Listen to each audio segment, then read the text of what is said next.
예배 전쟁에서 승리하라 시리즈 세 번째 시간입니다. 오늘은 승리의 비결 2, 예수의 피를 힘입을 때라고 하는 제목으로 하나님의 말씀을 함께 나누도록 하겠습니다. 우리 일상 수행활 속에서 해결되지 않는 일을 만날 때 우리는 굉장히 괴로워하죠. 그것이 반복된다면 우리의 삶은 참 지칩니다. 자유롭지 못하잖아요.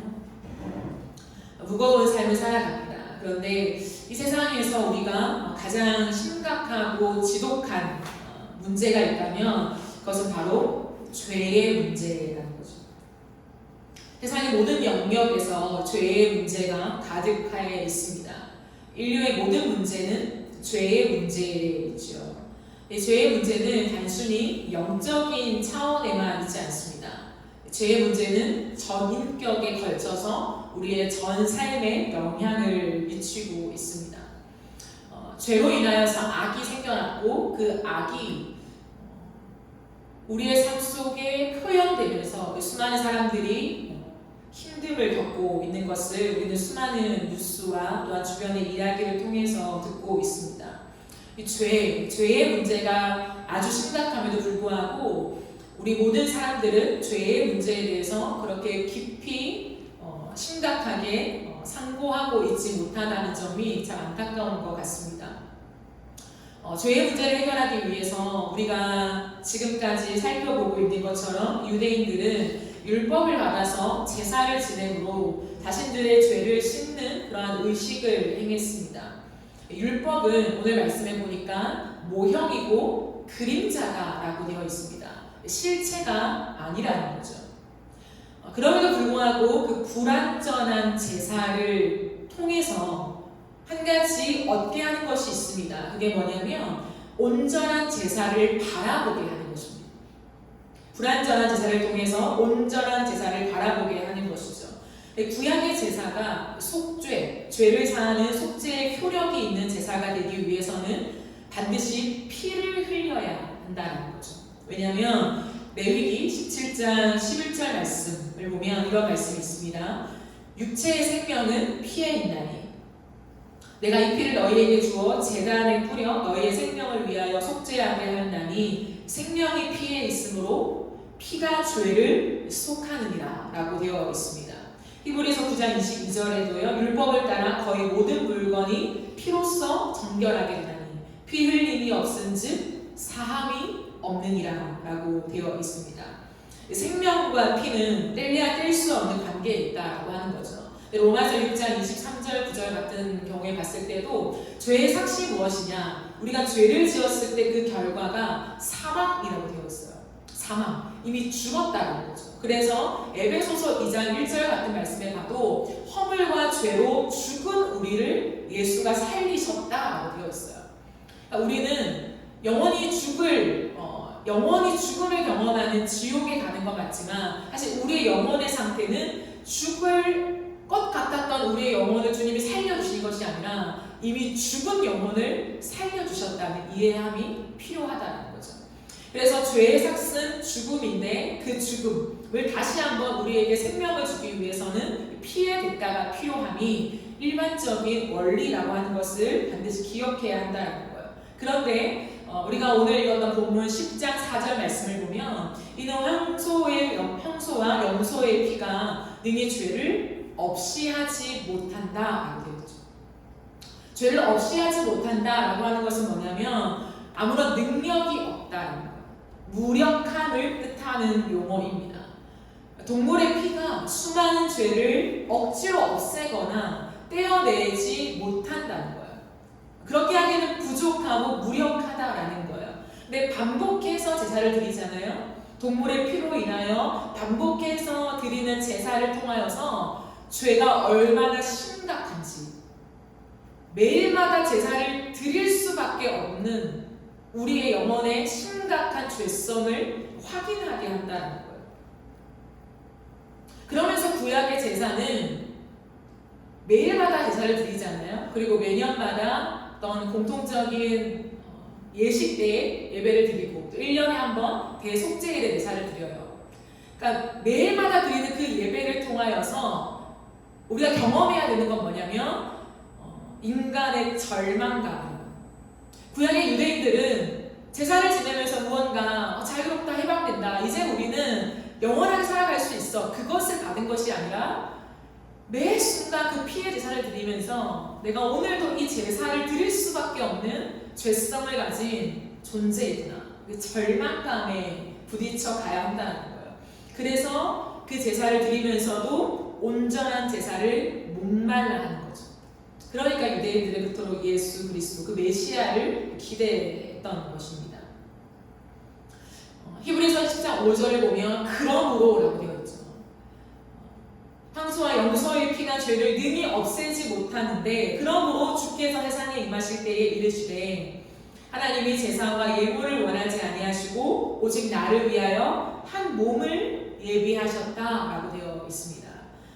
한 몸을 예비하셨다. 예수 그리스도의 몸을 얘기하지요. 근데 여러분이 가진 성경책, 조금 좋은 성경책이 있으면 5절 말씀에 보면 인용된 말씀이다라고 하는 표현이 있을 거예요. 표시가 있을 거예요. 있으십니까?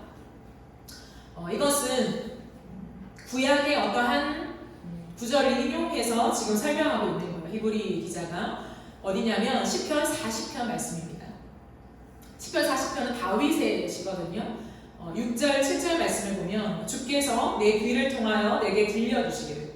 다윗이 하나님과의 관계 속에서 하나님의 임재하심 속에 영적인 귀로서 하나님의 음성을 듣는 거예요. 근데 들려주신 음성이 뭐냐면 제사와 예물을 기뻐하지 아니하시며 번제와 속죄제를 요구하지 아니하신다 하고 하는 음성을 들었다는 거예요.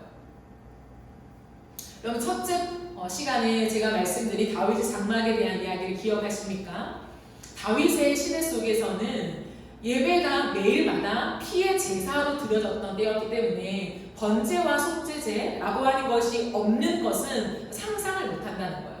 하나님께 나아갈 때는 반드시 번제를, 피의 제사를 드려야만 하나님께 갈 수 있는 거라는 것을 알고 있는데 다윗이 한 귀로서 하나님의 음성을 듣는데 내가 번제와 속죄제를 요구하지 않는다, 기뻐하지 않는다 라고 하는 음성을 들었다는 거예요. 그렇기 때문에 다윗은 깨닫고 있습니다. 구약의 제사가 하나님이 우리에게 말씀하시는 온전한 제사가 아니라 하나님은 더 깊은 무언가를 지금 준비하고 계신다라고 하는 것에 영적인 눈이 띄어진 사람이었다는 거죠. 정말 놀라운 사람입니다. 근데 그 다윗이 7절에서 뭐라고 하냐면 그때 내가 말하기를 내가 왔나이다 라고 하죠. 이것은 다윗을 말하는 게 아니라 자기가 한 음성을 듣는데 그 음성에서 누군가가 이렇게 말한다는 거죠. 누굴까요? 예수 그리스도의 음성을 듣는 거죠. 진짜 놀라운 체험이잖아요. 근데 성령을 통하여서 다윗은 기도 속에 그 음성을 듣습니다. 내가 왔나이다. 주님이 기뻐하지 않는 그 제사, 그러나 내가 왔나이다 라고 하면서 나를 가리켜 기록한 것이 두루마리 책에 있나이다 라고 하는 그 예수의 음성을 듣게 된 것입니다. 그러므로 다윗은 이미 알고 있었다는 거예요. 자신들이, 유대인들이 이토록 매일마다 정말 여러분 생각해보세요. 3년 동안 흠없는 제물을 준비한다는 게 만만치가 않아요. 양을요, 그 큰 소를요, 정말 조그마한 스크래치 하나 나지 않게 그것들을 키운다는 것은 쉬운 문제가 아니라는 거예요. 근데 한 마리가 잘 키우면 되는 것이 아니라 매일마다 제사를 드려야 되고 1년에도 몇 차례씩 공적인 예배를 드리는 그런 유대인들의 삶은요 정말 피곤한 삶이었다는 거예요. 그럼에도 불구하고 그 제사가 온전하지 않으며 이후에 오실 그 하나님, 그 메시아, 그 예수가 오셔서 당신의 몸을 찢으실 것을 앞당겨 보았다는 게 진짜 놀라운 거예요. 근데 다윗만 그것을 볼 수 있는 것이 아니라 오늘날은 더 우리가 깊이 예수를 알 수 있다는 거예요. 왜요? 성령을 통해서 그것을 보았으니까요. 어쨌든 그 한 몸이 바로 예수라는 것을 이미 다윗도 알았다는 거죠. 히브리 기자는 그것을 인용하면서 19절, 20절 이렇게 말합니다. 그러므로 형제들아, 우리가 예수의 피를 힘입어 성소, 여기서 말하는 성소는 지성소인데요. 그 성소에 들어갈 감령을 얻었나니 그 길은 우리를 위하여 휘장 가운데로 열어놓으신 새로운 살 길이요. 휘장은 곧 그의 육체니라. 라고 말해요. 그래서 그 한 몸, 예수 그리스도의 몸이 찢겨짐을 통하여서 마치 구약의 휘장이 찢어진 것과 똑같다라는 것을 설명해 냅니다. 이것을 온전하게 이해하기 위해서는 성막에 대한 이해가 필요한데요. 그림을 한번 보십시오. 이게 성막이에요. 성막. 앞에 입구가 있고요. 그 입구를 지나 들어가면 뜰이에요. 뜰. 불이 피워지는 게 뜰이고요. 불이 피워지는 걸 뭐라고 할까요? 저 기구가 뭘까요? 번제단입니다. 그리고 뒤에 동그랗게 있는 게 물두멍. 손을 씻는, 피를 묻히면 이제 손을 씻는 그러한 물두멍이고요. 그 안에 이제 텐트처럼 되어 있잖아요. 이게 장막입니다. 근데 이것을 성소라고 하는데 그 안에는 두 가지로 구분되어 있어요. 저 안으로 들어가면 여기 앞에는 세 가지 또 기구가 있습니다. 무엇이 있을까요? 떡상이 있고요. 금 촛대가 있고요. 그리고 분향단이 있어요. 처음 들어보시는 건 아니죠. 그게 이제 성소입니다. 근데 그 성소가 있고 이런 휘장이 있는 거예요. 근데 이 휘장의 두께가 약 10cm라고 해요.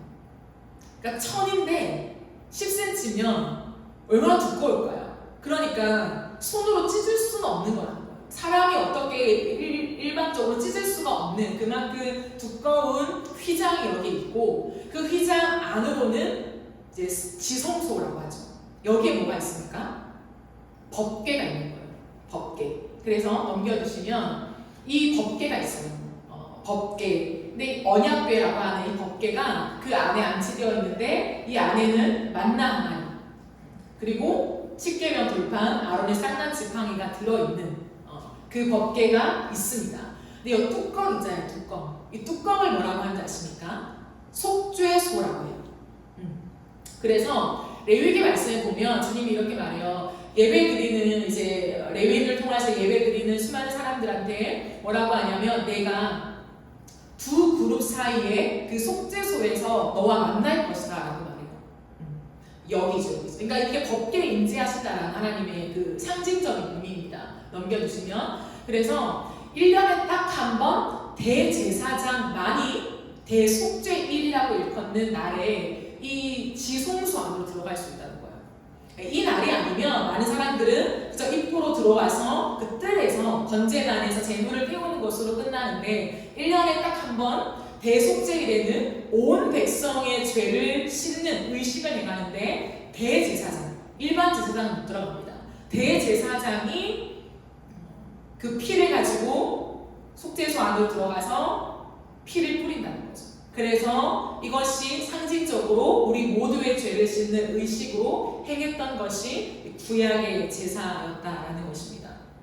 그러면 이 사이에 이제 휘장이 있는데 그 휘장이 아무도 손으로 찢을 수 없는 그 휘장이 예수님께서 십자가에 못 박혀 죽으실 때 찢어졌다는 거예요. 근데 마가복음 15장 37절 38절 말씀에 보면 이런 말씀이 있어요. 예수께서 죽기 직전에 큰 소리를 지르잖아요. 큰 소리를 지르시고 숨지시니라. 이에 성소 휘장이 위로부터 아래까지 찢어져 둘이 됩니다. 예수님께서 이제 그 골고다 언덕으로 올라 십자가에 달려서 처참하게 이제 죽어가잖아요. 죽어가는 그 시간들을 이제 견뎌내고 드디어 이제 모든 물과 피를 다 흘리고 진짜 딱 죽으셨잖아요. 그 죽었을 때 죽은 그 시간에 어떠한 일이 벌어졌냐면 휘장이 갑자기 위에서부터 아래까지 찢어진 거예요. 누가 찢은 게 아니에요. 놀라운 거죠. 하나님께서 어떤 시비적인 것으로 위로부터 아래까지 찢어진 거예요. 그러니까 예수가 모든 육체가 다 찢겨지는 그 순간에 동시에 휘장이 찢겨짐을 통하여서 예수의 찢겨진 몸과 이 휘장이 하나였다라는 것을 설명하는 거죠. 그렇다면 휘장 때문에 그 어떤 사람도 하나님의 임재 안으로 법궤가 임재를 상징하니까요. 그 임재 안으로 감히 들어갈 수 없는 대제사장도 자기의 먼저 몸을 씻는 죄를 씻는 의식을 행한 다음에 들어갔거든요. 그런 곳을 이제는 휘장이 찢어짐을 통해서 어느 누구나 들어갈 수 있게 되었다는 것을 의미한다는 거죠. 그러므로 이제는 어떠한 대제사장을 거치지 않고 온전히 예수의 피, 예수의 몸을 의지하고 믿는 믿음으로 하나님의 임재 안으로까지 들어갈 수 있다라고 얘기하는 거예요. 그래서 히브리서 기자는 예수님을 뭐라고 하냐면 대제사장이다라고 계속 설명을 이어가고 있습니다. 그리고 구약의 제사와 예수의 피를 흘린 그 십자가의 관계를 끝없이 비교하면서 히브리서는 기록하고 있다라는 거죠. 왜냐하면 또 조금의 이유가 있어요. 우리가 이제 수련회 때 히브리서를 배웠잖아요. 그 히브리서의 배경 속에 유대인들은 로마에 엄청난 탄압을 받았다고 했잖아요. 그 탄압 속에서 너무 힘드니까 무엇을 질문했다고 했습니까? 예수가 누구야? 도대체 예수가 누구길래 내가 이렇게까지 고난을 받아야 하며 과연 하나님은 정의로우신 분이 맞는가? 우리를 지키시는 존재가 맞는가라고 하는 질문을 했다고 했잖아요. 그러면서 그들에게 받은 유혹 중에 아주 큰 유혹은 뭐냐면 유대교로 돌아가는 거죠. 기억나시죠? 일상생활에 많은 핍박이 있긴 하지만 그들에게 그것을 통해서 받는 유혹은 뭐냐면 그러니까 십자가에 달린 그 예수가 뭐라고 너희를 구원해 주지도 못하잖아. 삶을 낫게 하지도 못하고 오히려 너희를 더 핍박하게 하는 그러한 지금 이유가 되고 근거가 되는데 예수는 너희를 구원할 수 있는 구원자가 아니야. 메시아가 올 거야. 아직 오지 않았어. 그러니 다시금 유대인의 율법을 붙잡고 우리가 하나님을 잘 섬기면 이 고난을 피할 수 있어 라고 하는 그 유혹이 끝없이 있었다는 거예요. 그렇기 때문에 히브리서 기자는 그렇게 흔들리는 그리스도인들에게 아니다. 구약의 그 제사, 온전하지 못한 제사로 우리가 지금까지 왔으나 다윗도 이미 보았다. 이것이 온전하지 않는데 한 몸을 예배하신 그 예수 그리스도를 이미 앞당겨 보았고 그러므로 그 예수는 이미 오신 그 분이다. 그 예수가 맞다. 라고 하는 것을 설명하면서 그들을 설득하고 있는 것입니다. 그러므로 예수 그리스도의 피를 힘입어서 우리는 지성소 안으로 이미 들어갈 수 있게 되었다라고 하는 것을 얘기합니다. 예수의 찢겨진 육체를 통하여서 그 피가 뿌려지므로 우리의 모든 죄가 사하여졌다라고 하는 거죠. 여러분 예수님께서 십자가에 달려 돌아가실 때, 죽으실 때에 마지막으로 어떤 말씀을 하셨을까요? 다 이루었다. 이 말씀하시면 다 이루었다. 이게 헬라어로는 테텔레스타이라는 거예요. 이것을 우리의 말로 번역하면 뭐냐면 테텔레스타이는 다 지불했다. 그러니까 하나님의 뜻을 다 이루셨는데 하나님의 뜻을 다 이루신 것이 무엇이냐면 내가 다 그 값을 지불했다라고 하는 거예요. 지불했는데 다시 지불할 필요가 있을까요? 없잖아요. 예수님께 대신 지불했다라는 거예요. 뭘? 우리의 죄에 대한 대가를 당신의 생명으로 내가 지불했다. 그러므로 나를 대신해서 예수가 죽은 십자가는 그가 이제 죽음으로 말미암아서 우리의 모든 죄를 다 용서하는 그 위대한 선언의 효력이 있다라고 하는 것을 얘기하는 거예요. 이게 십자가 위에서 벌어진 동시다발적인 역사라는 거예요. 휘장이 찢어지며 다 이루었다라고 말씀하신 것 속에 우리의 죄에 대한 값을 지불했다라는 거죠. 이것을 속량이라고 한다고 제가 말씀을 드렸습니다.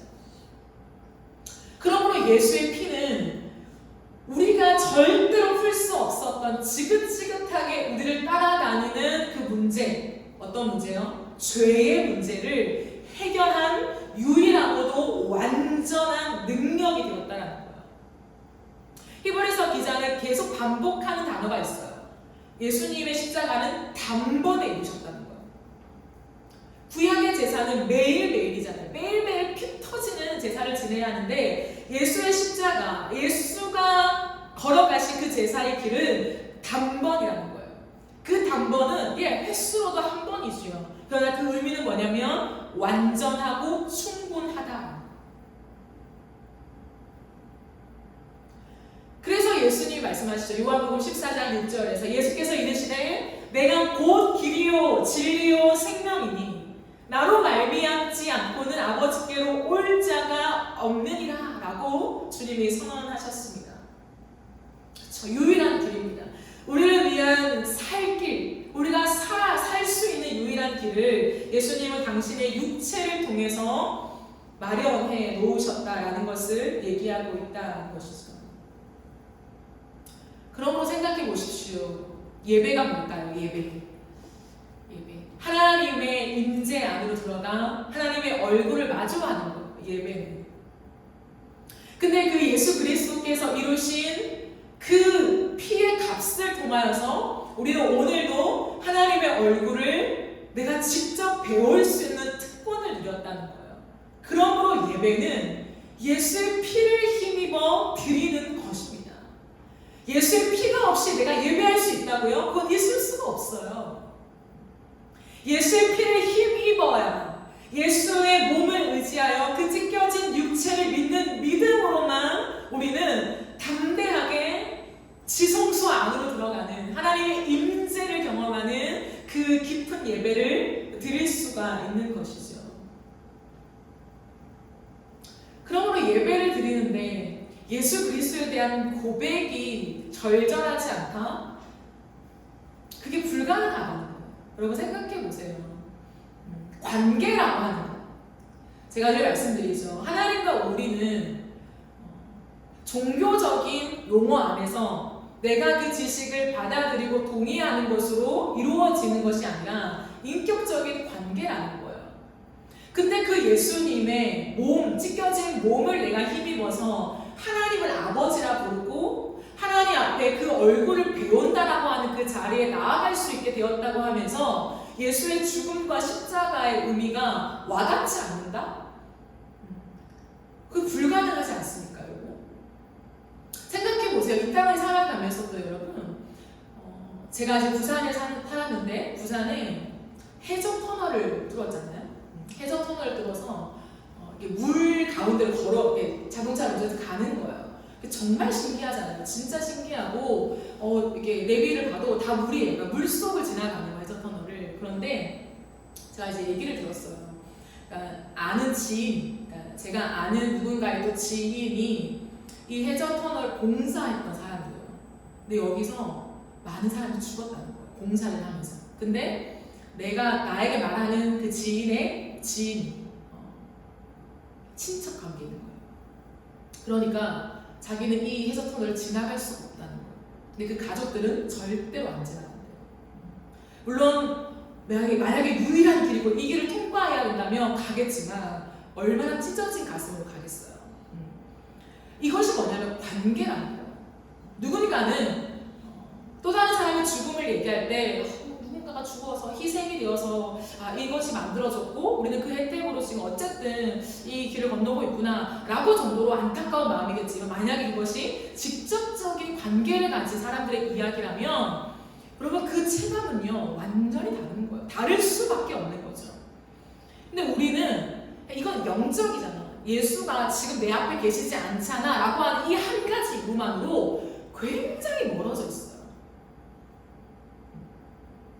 하지만 우리는 예수 그리스도의 피를 힘입어서 예배할 수 있다라고 했다면 예수님의 십자가 그 죽음이 어떠한 의미인지가 내 가슴에 와닿기 위해서 우리는 끝없이 성령의 도우심을 요청해야 한다는 거예요. 예배를 드릴 때도 한 주 한 주 그냥 하루에 일주일에 한두 번씩 예배를 드리는 익숙함 속에 당연히 나오는 것이 아니라 이 예배 속에 예수의 십자가의 의미가 무엇인가 하나님 더 깊이 알게 해주세요 라고 하는 그 깊은 기도가 우리에게 포함되어 있어야 진정한 예배를 드리고 있다라고 말할 수 있다는 거죠. 예배. 그러면 예배는 예수의 피와 분리할 수 없다. 또 한 가지 우리가 생각해야 되는 건 뭐냐면 예배는 예수 그리스도의 피로 말미암아 이미 승리한 것을 믿음으로 나아가는 거예요. 다시요. 예배는 예수님이 찢겨진 몸으로 그 피로써 흘리신 피로써 이미 이루신 승리를 믿는 믿음으로 나아가는 거예요. 예수가 몸을 찢으시면서 십자가에서 이루신 그 승리가 무엇입니까? 죄에 대한 해결이죠. 그것이 또 다른 말로 사탄의 모든 역사를 사람이 결박했다는 거예요. 한평생 죽음에 매여 있는 그 종의 그 역사가 결박되었다. 묶여있는 것이 풀렸다 라고 하는 것이 성경이 증언하고 있는 거라는 거예요. 그러면 우리가 오늘도 하나님 앞에 예배를 드린다 라고 할 때에 죄 문제에 대한 점검이 반드시 있어야 돼요.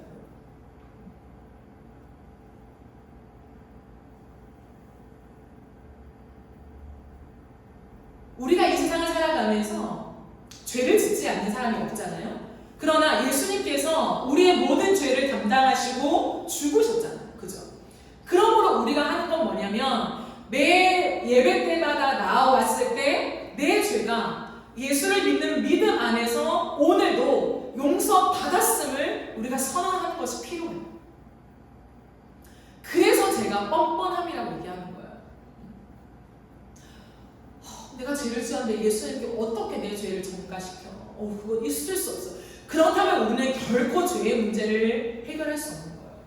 오늘도 우리는 내 죄를 가지고 와서 예수님에게 다 뒤집어 씌우는, 예수님에게 전가하는 일들이 반드시 필요하다는 거예요. 근데 제가 말한 그 뻔뻔함은 당신이 지었잖아 이렇게 말하는 비아냥거리는 뻔뻔함, 내 죄에 대해서 아무런 죄책감이 없는 뻔뻔함을 얘기하는 것이 아니에요. 내가 예수님께 전가해야만 하는, 어쨌든 나의 모든 것을 예수님께 줘야만 하는 것에 있어서 뻔뻔함이지만 그 내 심장은 죄에 대한 아파하는 마음이 반드시 필요하다.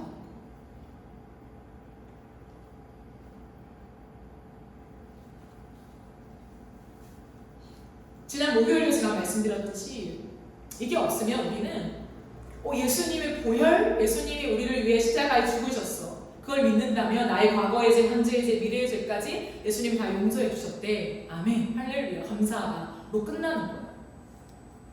그러나 그 예수님이 나에게 가깝게 있고 그 예수님의 보혈로 오늘도 나의 모든 죄가 사하여졌음을 믿는다면 내가 일주일간 지어온 나의 완악함 때문에 아파하는 마음이 반드시 있어야 한다는 거예요.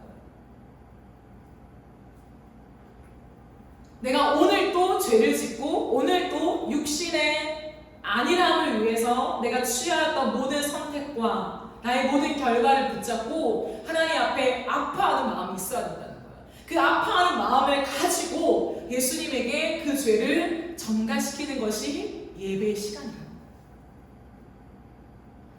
그러므로 내 죄에 대한 돌아보기 반드시 필요하다는 거예요. 2000년 전에 십자가로 죄의 문제가 해결되었다고 해서 내가 룰루랄라 나는 내 죄를 속죄함에 은혜를 받았어 라고 하는 것이 아니라 오늘도 내 죄를 들여다보면서 내가 어떠한 죄를 짓고 또 살아왔는가에 대한 회고와 돌아보기 반드시 필요하다라는 것입니다. 그리고 그 주님이 나를 위해 다시 한번 속죄해 주시는 그 피의 효력이 지금도 유효함을 붙잡으며 그 사랑에 감사하는 거죠. 또 죄를 짓는 내 모습이지만 그 예수의 피가 효력이고 나를 덮어주시는 그 은혜, 그 사랑, 그 무한대의 사랑을 우리가 기억하며 감사하며 찬양하며 경배하며 저런 눈물을 흘리며 그렇게 감격으로 나아가는 것이 예배라는 거예요. 여러분 오늘 히브리서 말씀은 단순히 예수의 십자가로 우리가 구약의 제사가 끝났고 이제 신약의 영적으로 하나님께 나아갈 수 있는 완전한 제사가 열렸습니다. 그것을 설명하는 데 그치는 것이 아니에요. 오늘 10장 15절 16절에 한번 보십시오. 15절에 보면 또한 성령이 우리에게 증언하시되 주께서 이르시되 그날 후로는 그들과 맺을 언약이 이것이라 하시고 내 법을 그들의 마음에 두고 그들의 생각에 기록하리라. 예수의 몸이 찢긴 그 피에 대한 의미는 뭐냐면 피를 통하여서요 하나님이 우리와 새로운 언약을 맺으신대요. 구약의 율법이 아니라 이제는 주님이 예수의 피를 증거로 놓고 그 피를 보증으로 놓고 하나님과 우리와 새로운 언약 관계로 들어가는 거예요. 그것을 예레미야가 이미 예언한 말씀이라는 거예요. 보실까요? 31장 31절 33절 여호와의 말씀이니라. 보라 날이 이르리니 날이 이르니 예수의 십자가 대속의 시간을 의미합니다. 내가 이스라엘 집과 유다 집에 새 언약을 맺으리라. 이 언약은 내가 그들의 조상들의 손을 잡고 애굽 땅에서 인도하여 여든 나라를 맺은 것과 같지 아니할 것은 내가 그들이 남편이 되었어도 그들이 내 언약을 깨뜨렸다는 거예요. 언약이 무효할 수 없게 계속 깨뜨렸다는 거예요. 그러나 이렇게 은혜죠. 33절. 그러나 그날 후에 내가 이스라엘 집과 맺을 언약은 이러하니 곧 내가 나의 법을 그들 속에 둔다. 그들의 마음에 기록하여 나는 그들의 하나님이 되고 그들은 내 백성이 될 것이다. 출애굽기 19장에 보면 주님이 시내산에서 이스라엘 백성들과 언약을 체결해요. 그게 시내산 언약이라고 하고 그 언약은 결혼식과 같은 언약이라는 거예요. 이제 이후로 나는 너희의 남편이야, 너희는 나의 신부야 라고 주님이 말씀하신다는 거예요. 그러므로 부부 관계에서의 언약을 해요. 근데 이스라엘 백성들은 부부 관계에서 서로만 사랑하지 않고 자꾸 딴 남자, 다른 여자를 사랑하는 그러한 음란함을 저지른다는 거예요. 도대체가 하나님의 언약이 이루어질 수 없게 자꾸 깨뜨려 버린다는 거예요. 근데 주님은 우리를 향한 사랑을 멈출 수가 없어서 내가 이제는 새로운 언약을 체결할 거야 라고 말씀하시는데 증거가 필요하잖아요. 보증이 필요하잖아요. 그게 예수의 피라는 거예요. 예수의 피를 힘입어 주님 앞에 예배하러 나아간다는 것은 새로운 언약이 체결되었음을 선언하는 것입니다. 그 언약이 뭐라고요? 이제는 내 법이 있어. 하나님의 법은 동일합니다.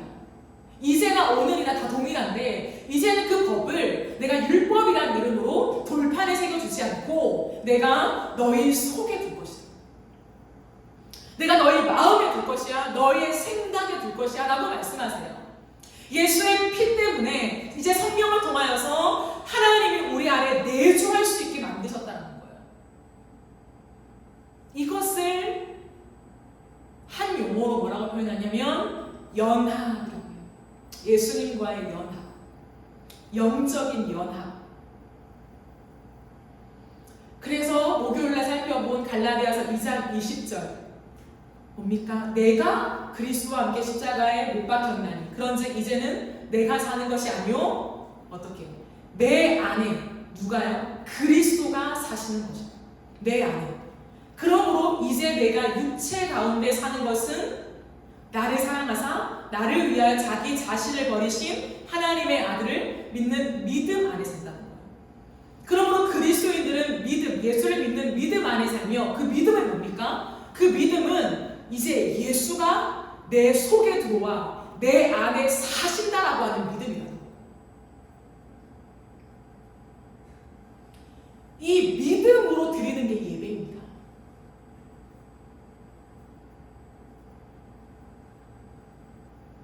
그러므로 보세요. 예수의 피를 힘입어서 내가 주님 앞에 예배하러 간다? 이건 단순히 구약의 제사 때 동물의 제사를 드리지 않고 그렇게 힘들었던 동물들 키워서 갖고 오고 피 비리는 나는 그 구약의 제사가 이제 끝나고 영적으로 이런 진짜 공간 안에서 아니면 내 마음속으로도 하나님 앞에 기도할 수 있는 그런 환경이 조성되었구나 그 정도가 아니라는 거예요. 주님이 말씀하시는 것은 그 피를 힘입어서 이제 너와 나는 새 언약을 맺었어. 내가 너 안에 살 거야. 그래서 오늘 기도하셨듯이 내가 성전이 되는 거예요. 내 안에 주님이 계시니까. 주님이 계셨던 곳이 성전이잖아요. 영적인 의미로 법궤 안에, 법궤 위에 주님이 임재하신 것이 그게 성전이었듯이 이제 내 안에 주님이 산다면 그러니까 내가 성전이 되는 거죠. 주님 말씀하시는 것들은 마음에 이제는 너의 생각에 내 법을 두어서 우리가 연합된 관계로 이제 살아가는 것이 그게 예배야 라고 설명하시는 거예요. 그럼 생각해 보십시오. 여러분 예배자이십니까? 예배자, 나는 예배자입니다라고 고백하십니까? 그렇다면 여러분의 일상에, 여러분의 생각에 하나님의 법이 있으십니까?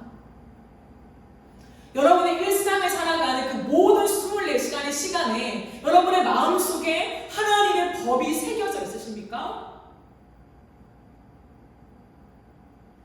그건 전혀 없어요. 근데 나는 예배자다? 뭔가 이상하지 않으십니까?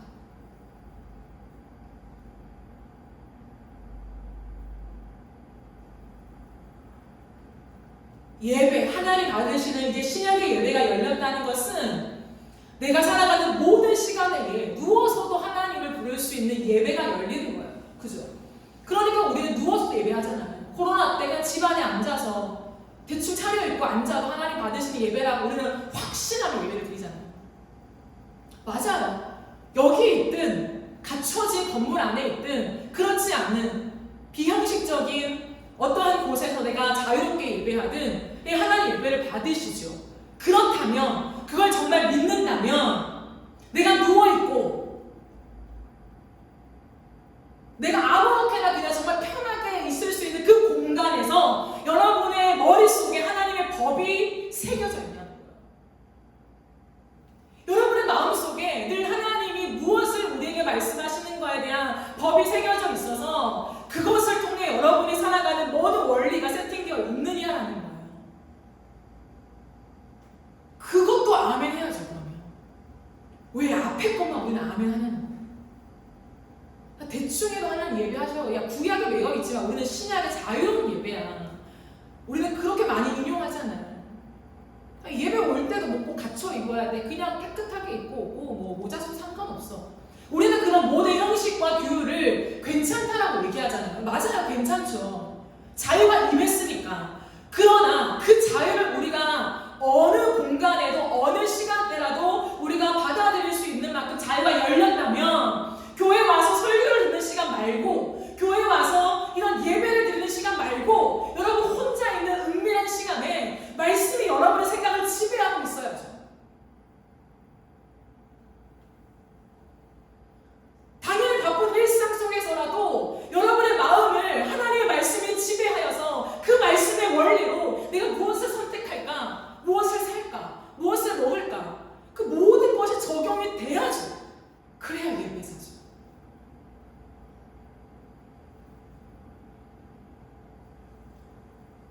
지금 그 말씀하고 있다고요.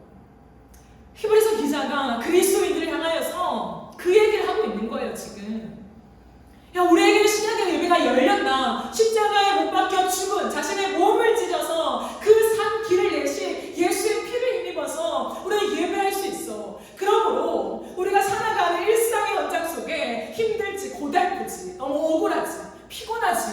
그러나 하나님의 법이 우리의 생각과 마음을 지배해야 해. 그게 예배자야. 처참하게 로마의 탄압을 받으며 경제적인 모든 고난을 상실하며 정말 비굴하게 가난하게 살아가는 그리스도인들을 향하여서 그러나 우리에게는 하나님의 법이 있잖아. 그 법을 생각해봐. 하나님이 우리에게 어떻게 살라고 하셨냐? 믿음으로 살라고 하지 않았냐? 믿음으로 살자. 그 얘기하는 거야. 그러므로 형제들아 라고 얘기하는 거야. 신약의 우리의 예배가 형식의 예배가 아니라 삶의 예배라고요? 맞아요. 그 삶의 예배가 뭔데요? 고아원을 차리는 것이 삶의 예배입니까? 모아놓고 신우회를 만드는 것이 삶의 예배입니까? 포함될 수 있지만 그게 본질은 아니라는 거예요. 삶의 예배는 내 생각과 마음에 완전히 하나님의 법이 담겨져서 새겨져서 지배를 당하는 것이 삶의 예배입니다. 근데 어떻게 말씀을 읽지 않고 삶의 예배를 드릴 수가 있겠습니까, 여러분? 말씀을 모르는데 유명한 말씀, 수많은 사람들이 구원을 얻을 때 세례식 할 때 인용하는 그 말씀 정도로만 이해하고 성경에 무엇이가 적혀 있는지가 내 안에 내 심장에 새겨지지 않는데 삶의 예배를 어떻게 드려요? 입만 번지를 하게 우리는 삶의 예배, 우리의 이런 형식의 예배를 넘어 삶의 예배를 드리죠. 말이 안 되잖아요. 말씀을 읽으십니까? 큐티를 하십니까? 암송을 하세요? 하나님의 법이라는 게 대체 무엇인지에 대한 내용을 갖고 있으십니까? 제가 늘 말하죠. 초신자는 시간이 필요해요. 공부할 시간, 암송할 시간, 새길 시간이 필요하다고요. 우리는 10년, 20년, 30년, 40년을 믿었다고 했어요. 어떠한 말씀, 히브리서 말씀이 여러분 안에 새겨져 있는 구절이 몇 구절 되십니까? 그게 없는데 우리가 어떻게 삶의 예배를 드리냐고요. 어떻게 신앙의 예배가 우리에게 왔다, 주님 감사합니다 라고 우리가 끝내고 살아갈 수가 있냐고요. 너무 이기적이잖아요. 내 죄는 다 예수님께 뒤집어 씌워서 나는 할렐루야, 죄의 문제가 해결됐어, 나는 속죄함을 받았어, 자유함을 얻었어 라고 말하면서 그 주님의 피에 대한 대가로 이루신 연합에 대해서는 관심이 없어요. 예수님 너무 감사해, 너무 감사한데 내 삶은 있고, 너무 감사해서 11조도 드리고 헌금도 드리고 교회 봉사를 하지만 그러나 내 모든 시간은 내가 운영하는 거, 그게 안 된다고요. 예수의 십자가를 믿으면, 그 피를 믿으면 이제는 내가 너의 안에 사는 거야 라고 얘기하신다고요. 내 안에 사신다고요. 내 안에 왕으로 보좌를 펼치고 앉아서 내 몸이, 내 삶이, 내 존재가, 내 인격이 성전이 된다고요. 너희가 하나님의 성전인 것을 왜 모르냐? 고린도전서에 나와 있잖아, 바울이. 너희 몸이 하나님의 성전이야. 그 믿음이 있으십니까? 그것도 아멘으로 믿는 것이 예배예요.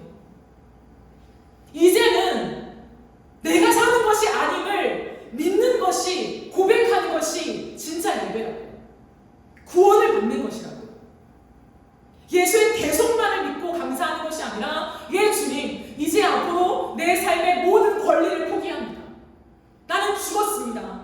그러나 나를 다시 살게 하신 예수님과 함께 그 연합의 삶을 내가 시작합니다.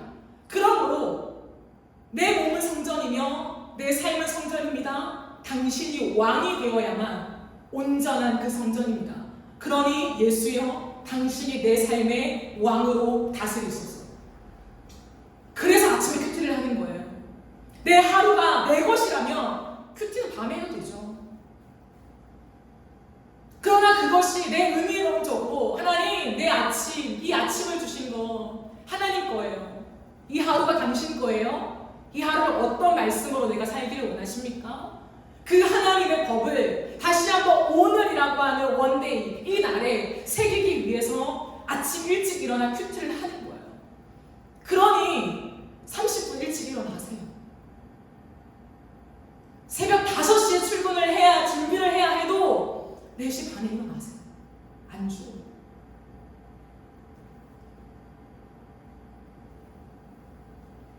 괜찮다고요. 괜찮아요.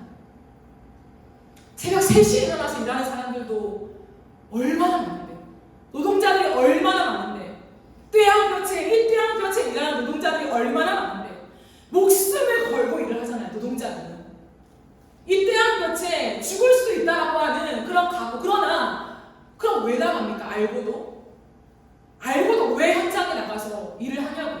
목숨을 내걸고 현장에 죽는 사람들 얼마나 많은데, 그게 내 생명줄이라는 것을 알고 있기 때문이에요. 돈이 없으면 못 사니까 생명을 전제하고서라도 나가는 거예요. 예수 그리스도의 그 생명이 있으십니까? 그게 살 길이라고 믿으십니까? 그러면 내 육체의 피곤함을 감당하고 하나님 앞에 살아가야죠. 끝없이 말씀을 알려고 하고 모르는 내 자신에게 참 하나님 부족합니다, 깨닫게 해주세요 라고 하며, 또한 예배의 자리를 사수하며 더 배우기를 갈망하며 노력하는 우리의 지속적인 질주가 없으면 내가 진짜 예배자인가? 우리는 돌아보아야 하죠. 주님은 오늘 우리에게 이것을 말씀하십니다. 우리의 생각과 우리의 속에, 우리의 마음에 무엇이 있느냐는 거예요. 무엇을 우리는 담고 살아가느냐라고 하는 것입니다.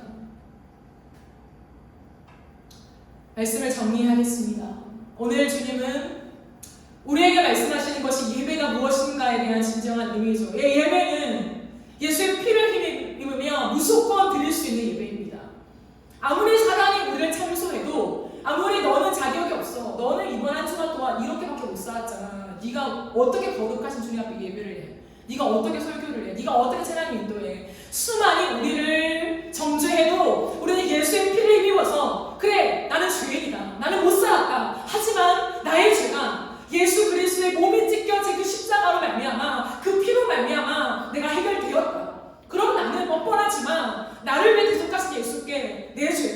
내주고 쉬울 거야. 할 말 있냐? 사탄은 떠나갑니다. 우리의 당당한 믿음의 선포 속에 악한 영은 떠나갑니다. 그러나 우리 안에 성령께서 죄에 대한 아픔을 주십니다. 그렇다고 해서 내가 똑같이 일주일 살 수는 없지. 그 승리가 나에게 있고 악한 영이 떠나가는 능력이 되긴 하지만 그렇다고 해서 내가 또 지난주처럼 살 수는 없어. 그 죄에 아파하며 성령의 도우심을 구하며 정말 내 마음과 삶에 하나님의 법이 있는가를 돌아보겠죠. 그리고 새롭게 결단하겠죠. 그게 예배라고요. 그래서 예수의 피에 능력이 있는 거예요. 그 승리의 비결이 예수의 피에 있는 것입니다. 피는 언약임을 잊지 마십시오. 피는 하나님과 우리의 새로운 언약입니다. 그러므로 이번 한 주간 동안 아침을 깨우세요. 또 넘어져도 또 깨우세요. 작심삼일을 3일마다 하더라도 또 작정하고 또 하나님 앞에 나아가십시오. 그 발버둥은 우리에게 필요한 것이에요. 그래서 하나님의 법을 마음에 두고 우리가 기도하며 끝없이 나아가요. 그게 예배 전쟁에서 승리하는 비결입니다. 주의 말씀이 없이는 안 돼요. 진짜 안 돼요. 이 말씀을 여러분 반드시 읽으시고, 내가 이 말씀을 읽기 싫으면 부딪혀 가세요. 내가 왜 하나님의 말씀을 이렇게 읽기가 싫을까? 이 말씀으로 내가 혜택을 받았는데 나는 오늘도 왜 이렇게 이 말씀을 읽기가 싫을까? 그러면서 나의 어떤 더러움과 나의 악함과 이 육신의 안위를 생각하며 살아가는 끝없는 나의 욕망을 직면해 나가세요. 괴로워해야 돼요. 괴로워 안 하는데 어떻게 주님의 은혜를 배웁니까? 괴로워야지. 죽도록 괴로워야지. 나는 왜 이럴까? 그러나 하나님의 은혜가 있으니 그 은혜를 붙잡고 나아가는 거예요. 그게 삶의 예배자입니다. 진정한 삶의 예배자로 승리하는 이번 한 주간이 되어지기를 간절히 바라고 소망합니다. 우리 함께 찬양합시다.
십자가의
고백합니다. 내 안에 왕이 되소서. 이제는 나의 진리적인 내용 안에서 하나님 저 고백 안에서 머무는 왕이 아니라 진짜 실질적인 내 삶의 왕이 되소서. 하나님 아침에 일어나서 말씀으로 하루를 시작하겠습니다. 당신의 말씀이 내 마음에 새겨지도록 내 머리에 새겨지도록 하나님 말씀을 읽겠습니다. 말씀을 가까이 하겠습니다.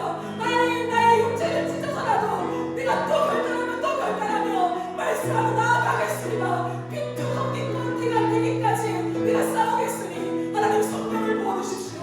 우리가 이 시간 주여 한번 외치며 기도하며 나가시겠습니다. 주여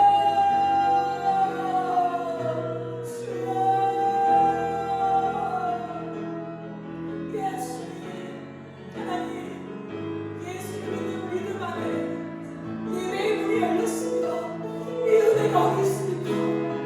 예수를 믿는 믿음 안에 우리의 모든 죄가 깨끗하게 씻겨지는 내 속에 은혜를 얻었습니다. 하나님 이렇게 기가 막힌 은혜가 어디 있습니까? 예수님 그 은혜와 그 은혜 때문에 나는 믿음을 고백할 때 이제 내가 너의 안에 살고 간다. 이제 내가 너와 연합된 관계 안에 있는다. 하나님 말씀하시며 새 언약을 말씀하셨는데 새 언약에 대한 언약을 불쌍히 여기시고 그 피로 말미암아 피를 질고로 말미암아 보증으로 말미암아 새 언약을 맺으신 하나님 그 하나님의 은혜를 기억하며 살게 하십시오. 하나님의 마음이 말씀이 나의 마음과 나의 머리에 새겨지도록 하나님 나의 삶에 하나님 내가 나의 게으름과 낙태함과 하나님 피곤하다고 우리가 멀리 있던 모든 합리화들을 끌어내고 주님이 나의 인생의 왕이 되시도록 하나님 실질적인 왕이 되시도록 빈투성이가 되기까지 싸워내게 하십시오. 빈투성이가 되기까지 싸워내게 하십시오. 또 결단하며 작심삼일을 하고 다시금 또 결단하며 우리가 주님 앞에 그렇게 가르침할 수 있는 믿음의 용사가 될 수 있도록 군사가 될 수 있도록 주님 함께 해주시며 삶에서 하나님의 말씀이 우리 안에 하나님 보이지 않으며 살아갈 수가 없음 아버지 말씀을 가까이 하게 하소서. 말씀을 가까이 하게 하소서. 주의 말씀을 가까이 하며 그 피의 보증으로 얻은 언약을 유효하게 수 있도록 하나님과의 그 연합을 이어갈 수 있는 우리의 삶이 되게 하여 주십시오. 하나님 예수의 피를 힘입어 주님의 지성소 안으로 들어갈 수 있는 놀라운 은혜를 주신 하나님을 찬양합니다. 예배의 길을 만드시고 우리의 일상에 언제 어디서나 하나님을 부를 수 있고 찬양할 수 있고 기도할 수 있는 이 놀라운 특권을 주셔서 너무 감사합니다. 예수를 믿는 믿음 안에 하나님 모든 것이 가능해졌음을 우리는 알고 고백합니다. 그러나 예수의 몸을 찢기신 그 피 안에 새로운 언약이 있었음을 우리는 때로는 부인하고 싶어 합니다. 하지만 다시 한번 오늘 말씀을 통하여 그 피를 믿냐? 그 피로 진짜 나와 너의 관계가 아버지와 아들의 관계로 설정된 것이 맞아. 그렇다면 우리 언약 맺었잖아. 그 언약을 왜 잊고 살아가냐? 그 음성이 우리 안에 들려지게 하십시오. 하나님 이제는 내가 나의 법을 너의 속에 두고 너의 마음에 두고 너의 머리에 두었잖아. 나의 말씀을 너의 존재 안에 두었잖아. 그 음성이 다시 한번 우리 안에 들려와서 하나님 잘못했습니다. 내 삶에 하나님의 말씀을 완전히 잊어버리고 때로는 귀찮아하고 피곤해하며 하나님 축제하듯이 우리가 하나님의 말씀을 대하였던 우리의 악함을 깊이 회개할 수 있는 은혜가 있게 하십시오. 그리고 하나님 30분 일찍 일어나는 거 사실은 괜찮은 건데 피곤할 거야. 피곤해. 회사에서 졸면 그게 덕이 안 되는 거야. 그럼 이상한 합리화로 내 자신을 부정했던 하나님 모든 악함을 내려놓고 30분 일찍 일어나 말씀을 펴며 오늘도 나를 살게 하신 그 주님의 은혜를 믿으면서 하나님 오늘 내게 말씀해 주세요. 오늘 주님의 말씀을 나에게 새겨주세요 라고 고백하며 이 하루를 내가 살아내는 거지만 당신의 하루 드리는 그 연합을 시작하게 하여 주시옵소서. 주님